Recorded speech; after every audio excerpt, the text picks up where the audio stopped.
In a universe as boundlessly complicated as ours, we often resign ourselves to chance and superstition in the hope that the flip of a coin or the cast of a card may predict both the nature and the timing of our own inevitable fate. We interrogate the heavens for messages of the future, searching for cosmic patterns and rules that might warn against the cruel certainty of our own mortality. On a daily basis, tragedy, natural disasters, plagues and famine command our attention, no matter what the forecasters say. Is forecasting therefore a complete waste of time? Or is there something we can learn from the very process of attempting to predict the future? Already science has learned that there are predictable limits to prediction, and that while our destiny may one day lie in the stars, our future starts here, on Earth.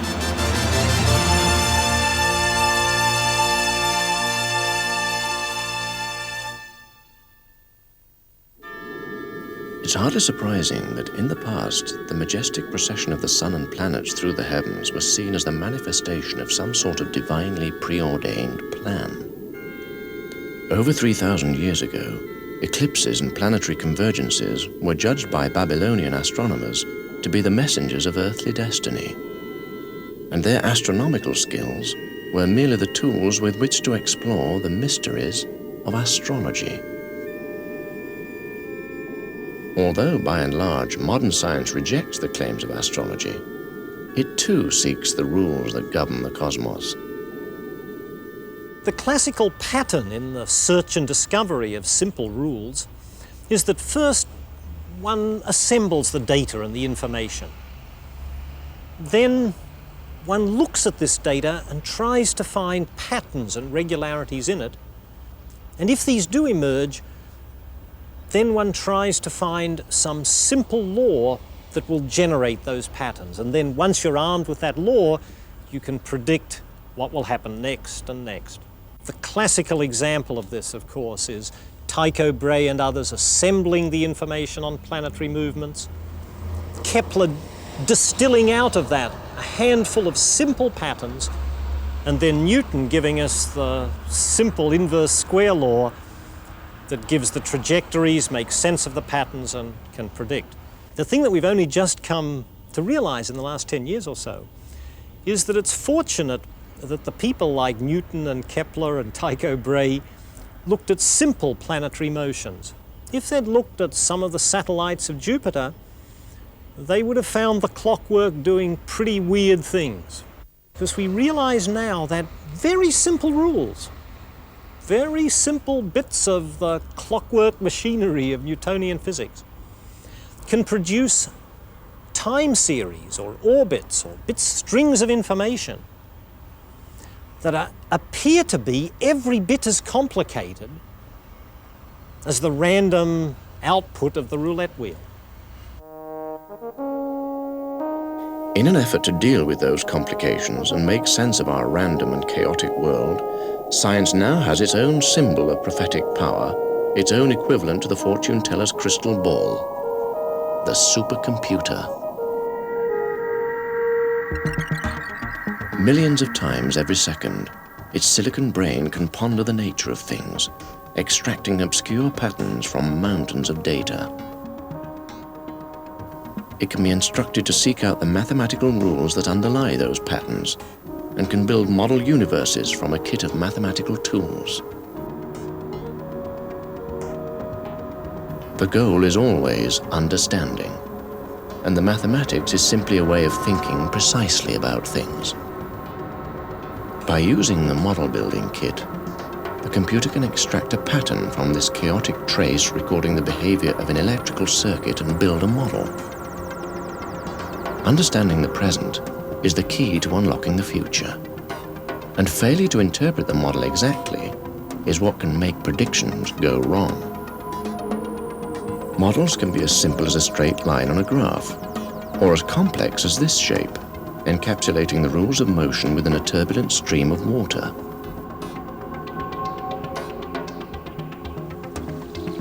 In 1949, before the era of supercomputers, Professor Bill Phillips decided to use water, not as an object of study, but as the medium for what must surely be one of the strangest computing models of all time. This, believe it or not, is the British economy. As liquid money ebbs and flows through the carefully calibrated, interconnected reservoirs, each represents a particular factor of the economy, such as taxes, government spending, savings, banks, imports and exports. Financial institutions are able to model, adjust, and directly observe the effect of each fiscal policy decision. As one economist observed, perhaps the real beauty of the system was that at the end of every run, you really could pour the economy down the drain without affecting a single taxpayer. The modern equivalent of the Phillips machine has over 500 economic factors modeled in dry, binary computer codes. Yet despite this new sophistication, we have all experienced how economic predictions are still more often wrong than right. The problem, it seems, lies here, with us. Our aims and expectations, our failings and our greed. Human nature, in other words, introduces a degree of uncertainty into the system that consistently baffles the computers. But for the moment at least, we are a fact of life for computers, and the consequences of our interaction with the increasingly complex systems we use continues to be of paramount interest to us. This is a jumbo jet simulator. It's a cockpit on stilts which creates the illusion for the flight crew of being attached to a real aircraft, full of real passengers. Anything a real aircraft may do, the simulator can also do.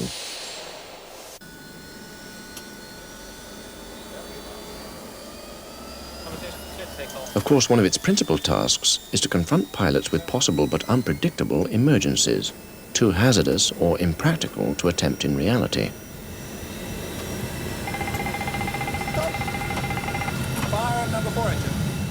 Simulators model the future. They embody the computer-generated mathematical patterns and rules that enable non-mathematical human beings to address the question, what would happen if? What would happen to the car that you've designed but have yet to build if it was subjected to a test like this? How would it perform? Would anything break? And how would it behave on a surface like this?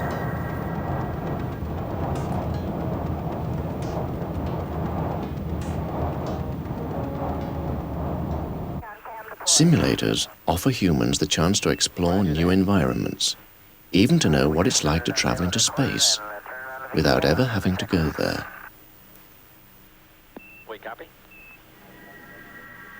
If we can simulate a machine, can we use social and economic models as simulators to plan for the future? But given their unreliability, is there any point even in trying?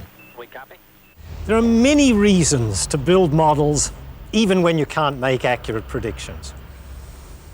Sometimes the very act of building the model, of thinking of the bits of information you need, will lead to new insights into what is important in the system.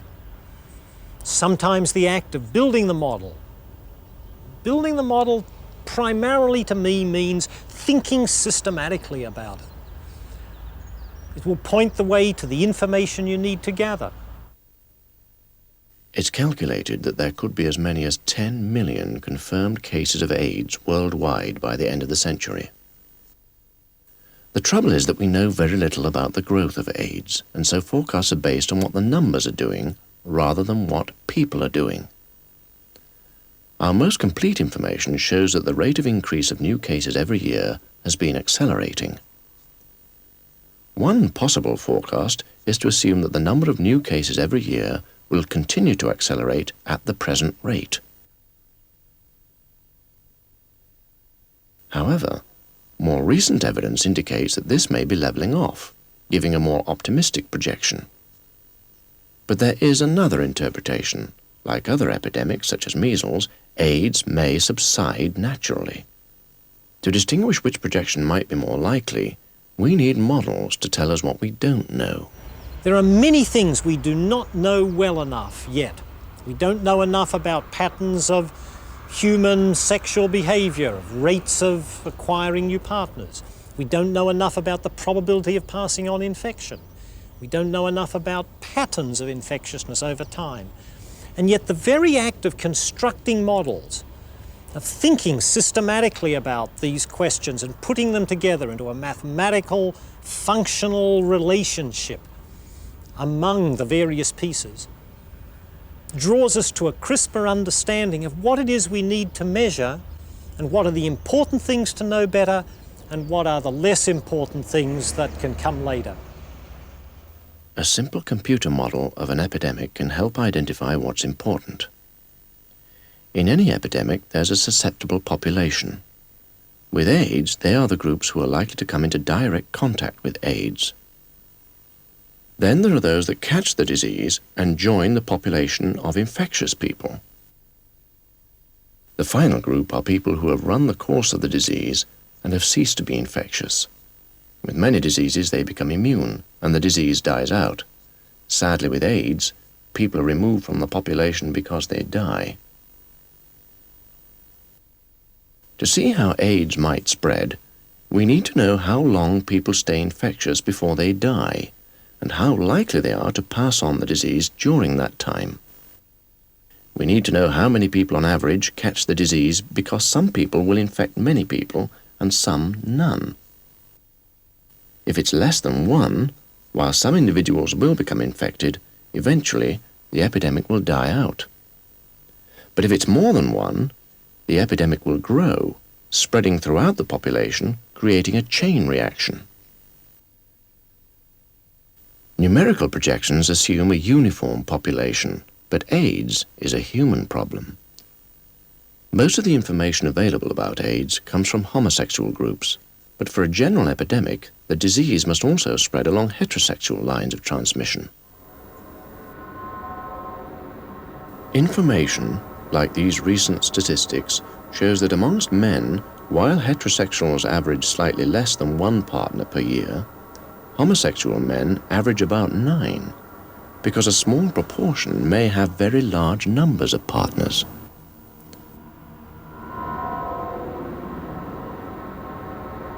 By putting information like this into a model, we can gain sometimes surprising insights, as indeed is already the case for other better-known diseases. An example of the kind of really surprising conclusion that can emerge from the act of making a model are some of the things that happen when we think carefully about the effects of vaccination policies. If we vaccinate children against German measles, one of the direct effects is, of course, fewer people will get German measles. And an indirect effect is that because there are fewer people spreading German measles, even those who are not vaccinated are less likely to get German measles. So the direct and the indirect effect add up to many fewer people having German measles. However, among those who are not vaccinated, the fact that they're less likely to catch German measles at any moment in time means that that smaller number that do will, on average, get German measles at a later age. And the problem with German measles is not people having German measles, it's pregnant women getting German measles in the first trimester of pregnancy, which has the probability of infecting the fetus and producing neurological damage, congenital rubella syndrome. So that's our worry. If we vaccinate half of the children at age 2, on the one hand, fewer people get German measles. On the other hand, those who do get it at an older age, and we have to do a calculation, can't do it by intuition, to work out whether we'll have fewer or more cases of German measles among pregnant women. In fact, if we do that calculation for the typical developing country, we discover that vaccinating 50% of children against German measles at age 2 would double or treble the incidence of congenital rubella syndrome. But while models of epidemics clearly help us to understand the links between susceptible and infected groups, and can simulate the effects of different behavior patterns on the spread of the disease, we do not yet have all the information the models say we need in order to predict accurately who will die. People who use models for planning should never forget this, but frequently do. Of course, it may often help to build a very detailed and realistic model because it will help make you think carefully about the things you need to understand. The danger, in my view, is in using the easy availability of computers to build models that have everything in them, including the kitchen sink, and which are running way ahead of your understanding of the bits you've put in. There is a beguiling temptation to think that a model with more in it is going to be more accurate. In truth, models will be only as accurate as the basic biological or other information upon which they are grounded. Nowhere is this more true than in the fishing industry, where the whole management policy is governed by a prediction of how many fish there will be available in any one year. Quotas were imposed on all North Sea fishermen in 1983 in an effort to prevent them catching too many fish. The result is a complex kedgeree of biological data driven by political expectations. We're really doing two sorts of model calculations. One of them is the relatively straightforward short-term calculation of, given a certain level of fishing pressure, what will the catch options be? And the other is the much longer-term calculation designed to try and find out what an appropriate level of fishing pressure would be.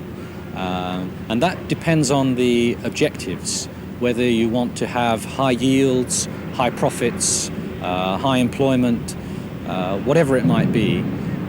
You can't really decide the appropriate level of fishing pressure in the long term without deciding those objectives. Fisheries inspectors can only rely on measurements taken from the fishing catch. A tiny nodule within the fish's balance organs, with an internal structure like the rings of a tree, indicates the fish's age. Comparing this with the fish's size enables scientists to obtain an idea of the structure of the real population. 35. But these mature fish make up only about 30% of the fish available to be caught in the North Sea in any year. The other 70% are new young fish that have grown to a size suitable to catch. The true picture cannot be measured in the markets because the real story lies hidden under the sea. Surveys provide some information, but numbers of new fish entering the population fluctuate from year to year, and these fluctuations create large natural oscillations in the population. Fishermen are used to this, and normally rely on better profits in the good years, seeing them through the bad years. But in the short term, if the quota model fails to predict accurately the natural fluctuations and gets out of step, it risks turning good years into bad years, and bad years become disasters.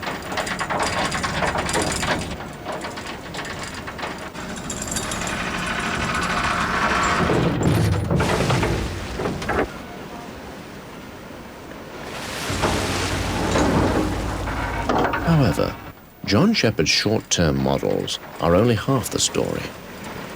In the long term, the highly efficient techniques used by fishermen will determine the general level of fishing the biological stock can support, and will have to be incorporated into the models. Nets do not discriminate. In a mixed fishery, they will catch anything larger than the mesh size, not just the fish you should catch, and this leads to an unavoidable waste if the fishermen have to throw them away. Increasing mesh sizes and closing fishing areas where young fish are growing will protect some of the fish, but in the end, the models all point to the fact that there are too many fishermen fishing efficiently. The basic problem is that for almost all the stocks in this area, the fishing pressure is too high. And that means there are too many fishermen and too many fishing boats. And if the aim is to improve matters, that means reducing the fishing pressure. And to have any significant effect, you've got to save a lot of fish from being killed. And that means those measures are going to hurt somebody. But how do you decide who should lead the industry? Fishing boats represent an enormous long-term financial investment. This one cost £500,000 with its high-tech sonars, radars, echo sounders and computers. And yet for all this increased efficiency, the catches get smaller. Could you give us the price of cut today, please? Or? Yeah, best card, 850 down to 725, Sprags 725 down to 620, large codlin 720, small 6, and nits went for 550. Over. I think that's a better... Quotas do not help fishermen. Rather than encourage them to leave the industry voluntarily, they may just force them out of business.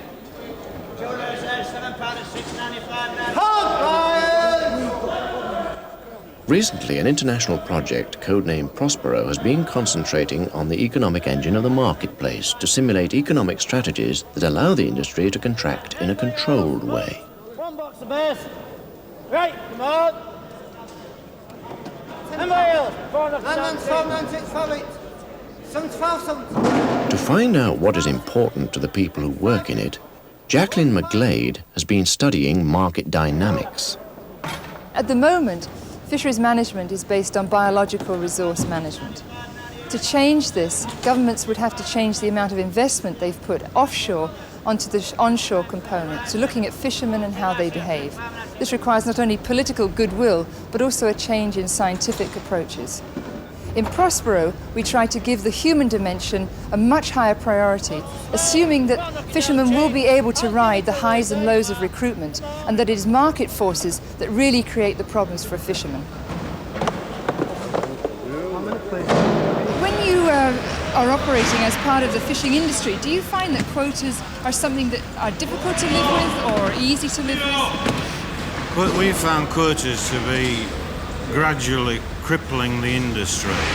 I think predominantly people don't seem to realise that the stock is still being caught after quotas have been filled. And quotas is a tool which has been invented by the agriculturalists to manage milk and these predictable items, whereas with fish it doesn't.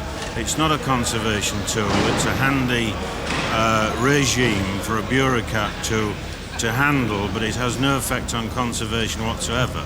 It doesn't take account of the fact that when we've filled a quota, we still catch cod and have to throw it away. We have to make investment decisions of a very large magnitude for family businesses. I mean, ours, for instance, as of last year, we built 2 new vessels that cost a total of £5 million. And then the year following, we had them delivered. The quota, which is the mainstay of their financial year, is reduced by 40%.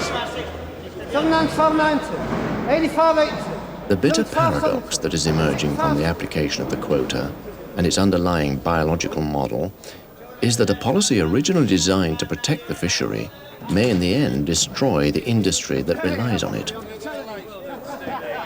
Like a fishy echo from the German measles vaccination analysis, the political desire for simple answers to scientifically complex questions may lead politicians to demand of the scientists the wrong forecast. 540, at day 530, at 2520. The lesson from the fisheries model is that science is confronting the government with a choice. Which do they want to protect? The fish or the fishing industry? What the scientists are doing is giving advice, and normally they're giving advice on options. They're saying, if you decide to catch this much, the consequences will be such and such for the stock size. The stock will increase, the stock will decrease, whatever may happen. And then from that range of options, once the scientists have advised on the consequences, it's up to the managers, the politicians, to decide what action they actually want to take, which option they want to pick. It is in a way ironic that as scientific predictions become more subtle, more powerful and more reliable, the choices we face seem to become more complex, more difficult and more long-term. As the third millennium dawns, the consequences of some of those choices may be truly earth-shattering.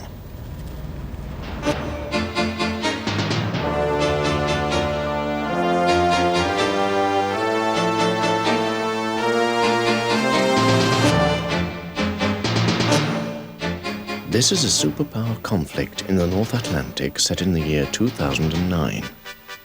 A battle is raging through the microchips of a computer world.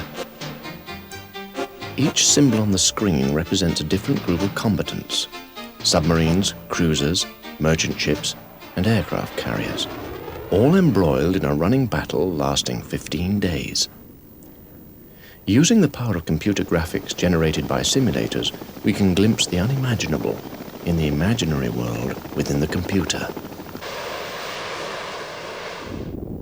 This nightmare world only exists in the computer as a collection of interacting formulae and technical specifications: firepower, speed, and endurance, each pitted against the other in a clash of differential equations.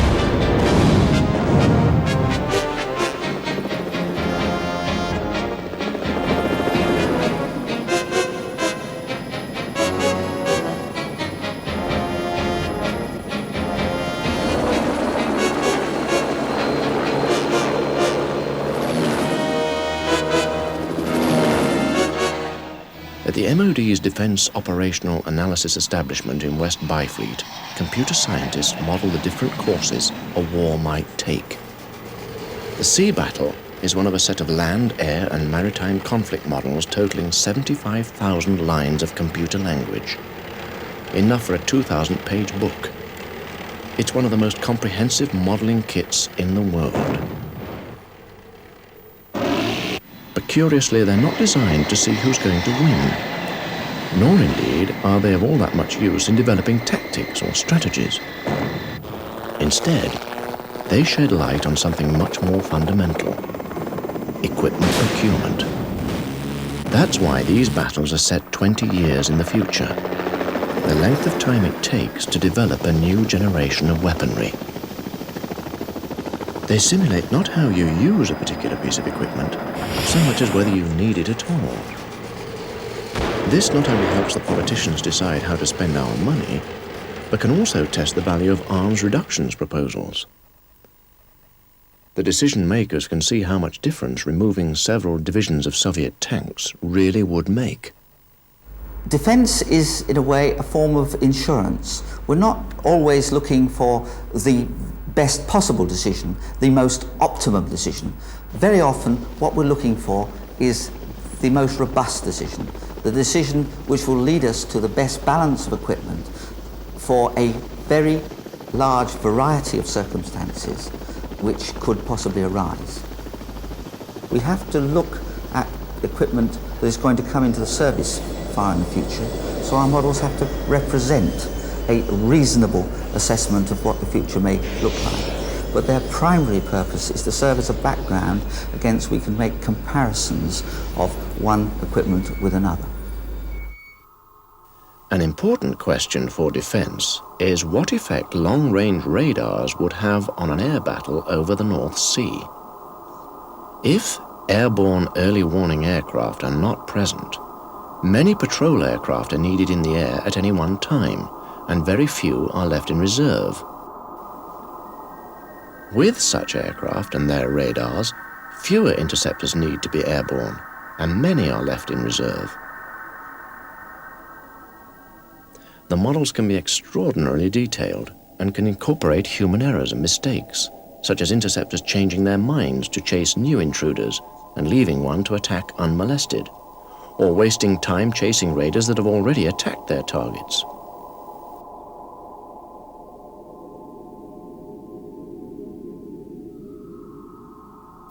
This simple purchase-don't purchase choice can eventually result in a stark conclusion. With radar, 5 bases are destroyed. Without radar, 8 bases are destroyed. The model is quite clear, and yet it's still up to the decision maker to make his choice.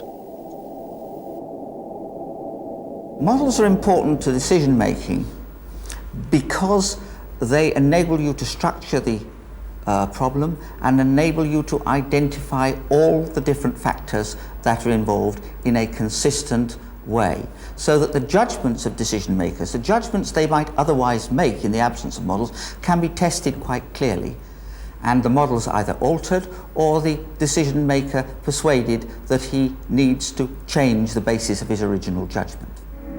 But even the prospect of World War III is overshadowed by the ramifications of our last and most complicated model, the nature of global climate 50 to 100 years from now. The sun is a violent, hostile place. Throwing out huge jets of matter into space, it pours heat and light onto this planet at over 1 kilowatt for every square meter of the surface. This energy drives the climate and gives the world life. But the Earth is beginning to warm up. Scientific models predict that by the year 2030, we will have experienced a warming of 1.5 to 4.5 degrees. When 4 degrees temperature difference is all that separates us from the last ice age, what might we expect the impact to be on life as we know it? If current trends in the buildup of greenhouse gases continue, it's likely that a series of physical and economically important impacts will arise. Impacts which, if uncontrolled, will threaten the ultimate stability of civilization as we know it. The most important physical impacts include a rise in global sea levels, due both to the melting of landed glaciers and to thermal expansion of ocean waters. We're likely to see changes in the pattern, in the timing and the distribution of rainfall and snowfall. We're also likely to see shifts in air currents and ocean currents, substantially altering regional weather patterns. In some areas, we'll see increases in the frequency and in the severity of extreme weather events. These changes in the physical systems will have important economic consequences. They will, for example, increase the risk of coastal flooding and of saltwater intrusion into aquifers. We'll see destruction of wetlands where marshlands push up against the boundaries of developed regions. We're likely to see reductions in crop yields and in forest yields as climate patterns, and in particular as rainfall patterns, shift.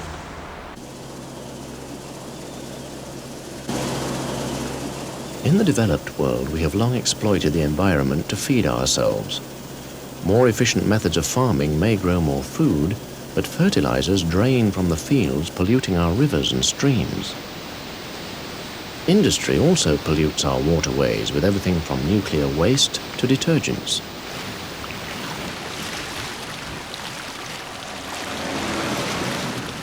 If oil is not covering the ocean in slicks, we burn its products in our cars and power stations. But now our industrial society is pumping CO2 into the atmosphere at a rate unknown since the creation. And even when we build non-polluting power stations, we still often destroy the environment, drowning trees and rotting the landscape. The destruction of forests has become one of the knottiest political problems this century. Having destroyed most of our own forest in the developed world, we now want those countries struggling to develop to leave theirs alone. But it's difficult to tell poor and sometimes starving people that they must remain that way to safeguard the planet.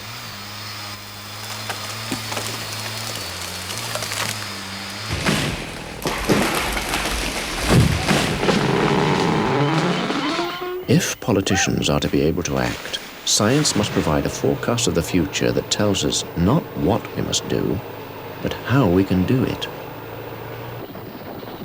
Using models, scientists are trying to find alternatives to economies that must burn fossil fuels or forests releasing the carbon locked up in them into the atmosphere.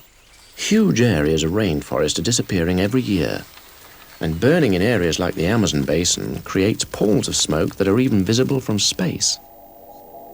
Every fire represents another pulse of carbon into the atmosphere. The greenhouse effect is an atmospheric phenomenon. Indeed, it's the result of a natural interaction between sunlight and gases like carbon dioxide or CO2. Without it, our planet would be too cold to support life. The atmosphere has two main layers that concern climate. The troposphere starts at the ground and extends to about 15 kilometers. Above it, the stratosphere extends to a height of 50 kilometers. The atmosphere is warm at the ground and gets cooler until it meets a sharp boundary with the stratosphere.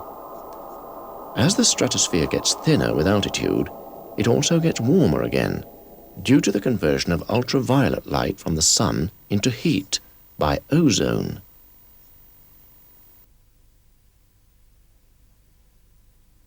Models that calculate warming commitment are based on some simple physics measurable in the laboratory. Incoming solar radiation is absorbed by the Earth, which then re-radiates the heat, but at a longer wavelength.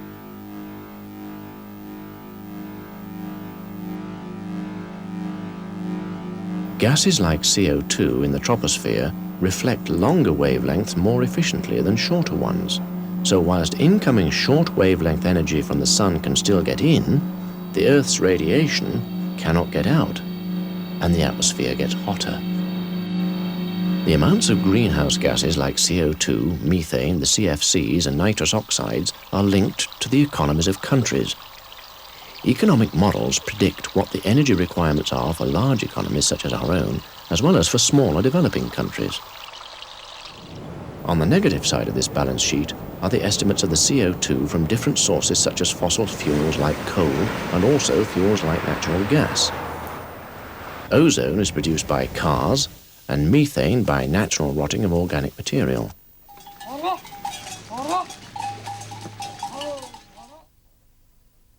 On the plus side of the balance sheet, the main greenhouse gas, CO2, is removed from the atmosphere through photosynthesis by phytoplankton in the oceans and green plants on land. The difference between the amount emitted and the amount absorbed determines the CO2 level of the atmosphere. To estimate the warming commitment, the next set of models divide the atmosphere up into a three-dimensional grid of squares with several layers of the atmosphere. As the levels of greenhouse gases rise, models like this one from the NASA Goddard Institute for Space Studies forecast how the temperature of the atmosphere could change. This model runs from 1960 to the year 2030 and shows the insidiousness of the greenhouse effect. Blue areas indicate the world getting between 1 and 3 degrees colder than it is at present, whilst red areas show the world getting from 1 to 5 degrees hotter. Not much happens at first, and not everywhere gets hotter at the same time.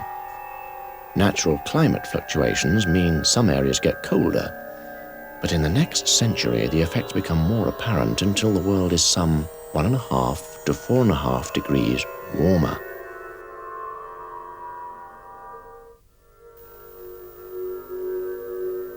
From the information on heating, another model forecasts what will happen to rainfall, predicting increasing drought in some areas in brown, whilst others, in green, get wetter. These forecasts tell us that weather conditions will get more extreme, storms will be more violent, and droughts more frequent.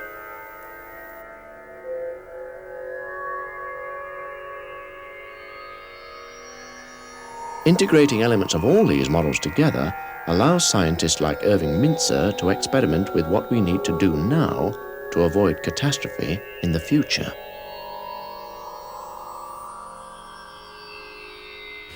The model of warming commitment is a simulation tool. It simulates the effects of policy choices and investment decisions on future emissions and on their impact on future global warming. In order to use this model to support policy decisions and investment choices, it's extremely important to recognize the uncertainties that limit the accuracy of the components of the models. The model simulates only some of the feedback processes that link the coupled fluid dynamic systems of atmosphere, ocean, and biota. Feedback is the process by which the system becomes changed by what has already happened. For instance, as the world gets hotter, more water will evaporate and more clouds will appear. But will there be high-altitude clouds or large, low storm clouds? Most models assume they will stay the same, but more high cloud will reflect sunlight before it reaches the Earth, whilst more low clouds will trap more heat and make the effects worse. As that heating proceeds, it also affects the temperature structure of the atmosphere. As the greenhouse effect heats the troposphere, it causes the stratosphere to cool, creating the potential for unpredictable climate changes. We have already had one demonstration of a sudden change in the atmosphere. Satellite pictures of the Antarctic show the appearance of a hole in the ozone layer, shown here in pink. When it first appeared, it brought home to man how not only could we affect the atmosphere as the models predicted, but also that the effect could appear much faster than anticipated because of unmodeled feedback. Unfortunately, destroying ozone can also aggravate the greenhouse effect in another way. The ozone hole releases a lot of extra ultraviolet radiation to the Earth's surface, and some organisms, not only humans but other organisms, are quite susceptible to damage from UVB radiation, as it's called. Among the most susceptible of all are phytoplankton, those little organisms in the sea, and they are the main way in which the oceans soak up carbon dioxide from the global atmosphere. And that kind of a linkage is dealt with hardly at all by our global climate models. No matter how sophisticated they are in some respects, they really are pretty darn blunt instruments in trying to project what will happen. There are all kinds of interlinking processes at work in global climate, which isn't just a case of one effect on top of another. They tend to compound each other's impacts. So if you get one problem with another problem, you don't have two problems, you have a super problem. If ultraviolet radiation doesn't destroy the forests, the heat will. The potential rate of heating predicted by the models will mean that bands of vegetation will be forced to migrate towards the rapidly thawing polar regions too quickly to adapt. As trees die, huge amounts of carbon will be released, adding to methane gas released from the melting tundra. One subject not dealt with by the models is what will happen to the sea level. In the next 50 years or so, the oceans will expand with the temperature, and this will result in a sea level rise of about 1 foot. But what would happen if the ice caps melted?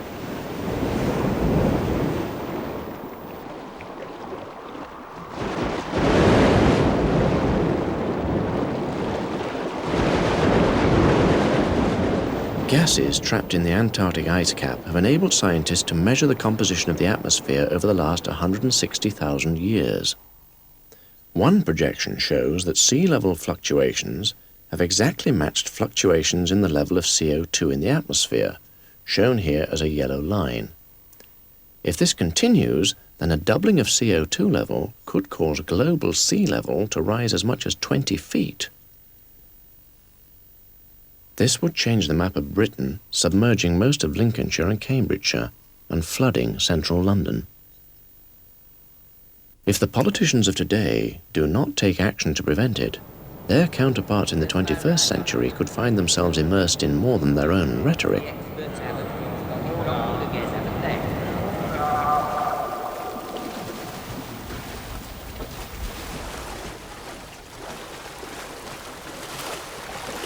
But even a sea level rise of 1 foot will be enough to inundate vast, flat, fertile populated areas like Bangladesh and the Nile Delta, and cities like Rio de Janeiro. The great equatorial belt of rainforests that girdles the earth in South America, Africa, and Asia controls the climate of the more temperate regions to the north and south. Areas like the United States could suffer great climate changes if the rainforests of Central and South America disappeared. But although a major CO2 store, the forests are also home for 500 million people. The indigenous tribes who live as a natural part of the forest system do no harm, but millions of other people have only the forest to exploit to survive. For politicians to be able to take action, the models must simulate alternative economic strategies that recognize the human need for hope. I think the only way of preserving social security, social stability in the longer term is, in fact, to hold out the promise that everybody is going to get richer. It's that simple. You can persist in a society with inequalities of distribution if the society as a whole is dynamic, if it's getting richer. If you once remove the prospect that the society as a whole will get richer, then social tensions will occur very quickly indeed. Of course, if we got slower economic growth worldwide, then the amount of damage being done to the ecosystem could be slowed down. But is it reasonable to ask developing countries to slow their growth? I think not. Given our own history, we're unlikely to persuade developing countries to protect their rainforests for the good of the planet. We destroyed ours in the United States and used the opportunity to unify the country and to fuel our industrial development. If we want developing countries to limit the rate of deforestation, we're going to have to offer them incentives to meet their economic growth goals in other ways. We're going to have to offer them the best of our available technology and do it on terms that they can afford. We're going to have to offer them markets for the output of things that they can produce with a comparative advantage. We're going to have to beat back the tide of protectionism. Only by underwriting rapid economic growth and increases in the quality of life in developing countries can we encourage them to stem their population growth as well as the per capita rate of emissions of greenhouse gases. Accomplishing all of this over the next century will take diligence, dedication, and I think bravery. What is clear is that if we are to pay the developing countries not to cut down the rainforest or build dams, then they will understandably require the developed world to recompense them handsomely for what could be seen as enforced non-industrialization. Moreover, it behoves the developed world to remember that, in any case, it is we who are responsible for fully 2/3 of the carbon dioxide emissions into the atmosphere. What then are the lessons we should learn from these atmospheric models? The most valuable contribution that can be achieved with this sort of model is not a better understanding of the physics of the atmosphere, but an increased appreciation for the interaction between energy policy and industrial policy decisions and the emissions of greenhouse gases. I've looked, for example, at a scenario in which taxes are imposed in the industrialized countries to capture the external costs of energy supply and use in the price of fuels. In so doing, we get nearly a 50% reduction over the next 50 years in CO2 emissions without major changes in the technology of energy supply and use. One of the experiments that I've done with the model is to evaluate a scenario in which the rate of future warming goes to zero, in which climate stabilizes. In order to reach that outcome in a world of rapid economic growth, substantial changes in patterns of economic and activity and human behavior will be necessary. Most important and least available will be elements of political courage that are in remarkably short supply in my home village of Washington. There's a kind of political schizophrenia at work in the government in this country in its response to the greenhouse effect. Mrs. Thatcher, more credit to her, has been taking a strong leadership role, but the message doesn't seem to be getting through to the rest of her cabinet. There was a week last October when on Monday the cabinet issued a statement in response to Mrs. Thatcher's prodding that yes, the government will do lots about the greenhouse effect. And then on Tuesday, Nigel Lawson increased some of the perks for corporate executives in the way of big cars, meaning more petrol being burnt, more carbon dioxide. On Wednesday, the Transport Minister announced plans for a huge expansion of the motorway program. Again, much more fossil fuel being burned. On Thursday, we heard that the Government Research Centre, looking at energy efficiency and energy conservation to reduce fossil fuel, had had its budget cut by half. Some people are taking much more seriously than we do in this country. California, the capital of the car worldwide, has recently passed a law saying that within 15 years, all cars must be driven off something other than petrol, methanol or hydrogen, whatever, but fuels that do not contribute to the greenhouse effect. If the Californians can do it, then we can do it. It is ironic that science, having scoffed at early attempts to predict disaster, may finally be capable of predicting the greatest catastrophe man can inflict on himself. Politicians must recognize that brave decisions and a major commitment is needed now if the global environment is to be safeguarded for the future. The good news is that prediction doesn't have to mean destiny, and simulators like Irving Mintzer's may help us map a path to a new future. We have only one planet, and ultimately one future. Between now and then, we have the choice of which future that will be.